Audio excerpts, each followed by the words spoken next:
हिकैटियस प्राचीन यूनान के प्रसिद्ध भूगोलवेत्ता और इतिहासकार थे। इनका जन्म लगभग 550 ईसा पूर्व में मिलेटस, आयोनिया में हुआ था।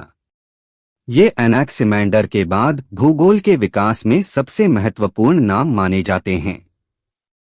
उस समय यूनान में भूगोलिक ज्ञान बहुत सीमित था। लोग केवल यात्रियों की कहानियों और समुद्री अनुभवों के आधार पर पृथ्वी को समझते थे। हिकैटियस ने पहली बार इन सूचनाओं को तार्किक और व्यवस्थित रूप में प्रस्तुत किया। उन्होंने अपने भूगोलिक विचारों को एक प्रसिद्ध ग्रंथ में लिखा, जिसका नाम था गेइस पीरियोडोस या डिस्क्रिप्शन ऑफ द अर्थ। इस पुस्तक में उन्होंने उस समय ज्ञात पूरी दुनिया का वर्णन किया। उन्होंने इसे दो मुख्य भागों में बांटा, यूरोप और एशिया, जिसमें लीबिया यानी अफ्रीका को भी शामिल किया गया। इस ग्रंथ में हिकैटियस ने प्रत्येक देश, नगर, नदी, पहाड़ और जनजाति का विस्तृत वर्णन किया।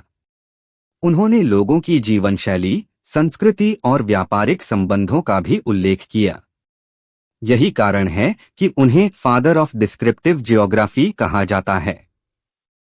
एनाक्सिमैंडर ने जो पहला विश्व मानचित्र बनाया था, हिकैटियस ने उसे और अधिक सटीक बनाया। उन्होंने समुद्रों, नदियों और स्थलीय क्षेत्रों को स्पष्ट रूप से दर्शाया। उन्होंने विश्व को 3 भागों में विभाजित किया, यूरोप, एशिया और लीबिया, अफ्रीका।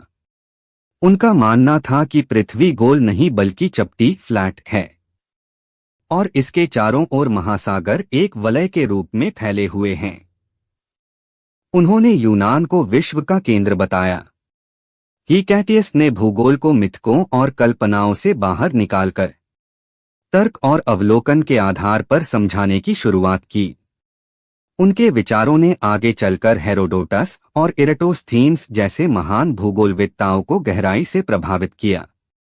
इराटोस्थीन्स जब पृथ्वी की परिधि माप रहे थे, तो उन्होंने हिकैटियस के विवरणों और मानचित्रों से प्रेरणा ली। हिकैटियस का सबसे बड़ा योगदान यह था कि उन्होंने भूगोल को विज्ञान की दिशा में आगे बढ़ाया।